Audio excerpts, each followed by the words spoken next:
c'est la société Schinarps. Donc, prononcé Schinarps, ce sont les fabricants de mobilier de bureau suédois, créés en 1942.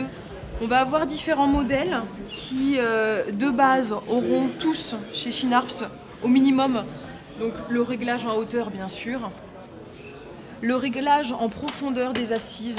Tous nos sièges ont au minimum ces réglages-là.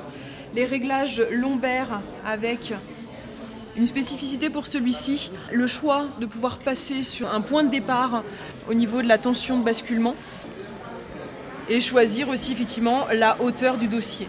C'est des sièges qui vont se régler au millimètre. On va aussi avoir différents formats de largeur, d'assises et de dossiers qui vont être soit plus petits que celui-là, soit plus grands. Et comme ça, on va pouvoir s'adapter au plus grand format. De la même façon, les accoudoirs sont forcément chez nous réglables en largeur, en hauteur, en profondeur et en orientation pour être plus proche du clavier. Autre spécificité que l'on a chez nous, ça va être le mécanisme free float ou dit assise négative. On le voit ici sur ce siège où en fait l'assise peut plonger vers l'avant.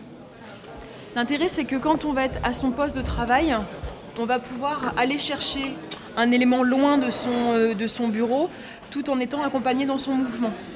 De la même façon, pour repartir en arrière, on est vraiment accompagné dans chaque mouvement. Autre élément intéressant aussi, c'est que si on s'assoit au bord, on glisse un petit peu.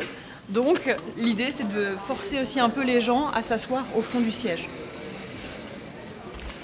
Et enfin, dernier élément un peu spécifique chez nous, ça va être l'appui-tête qui va être vraiment réglable dans toutes les positions. Parce que souvent en appui-tête, faut avoir la tête comme ça pour pouvoir toucher. Et c'est un peu plus compliqué. Sur celui-là, on va vraiment pouvoir s'adapter à n'importe quelle morphologie. Après, en termes d'ergonomie, on a les sièges de travail à hauteur classique, mais on peut passer aussi sur d'autres éléments un peu différents. On va parler de ce que les gens font et ce qui n'est pas bien, en fait. On sait que quand on est sur un siège de travail, on le fait tous. On met tous ses pieds sur les piétements. Vous pouvez regarder vos collègues, tout le monde le fait.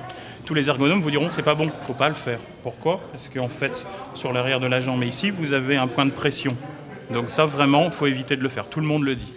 Les Suédois, ils voient le problème à l'envers. Ils disent, de toute façon, on n'empêchera pas quelqu'un de mettre ses pieds sur le repose-pied. Ils le font, il faut l'accepter, c'est comme ça. Donc la solution qu'on a trouvée, c'est de dire, on va rajouter sur le piétement des petits picots, justement, pour que les chaussures adhèrent bien sur le piétement. Comme ça, ça glisse pas, en fait.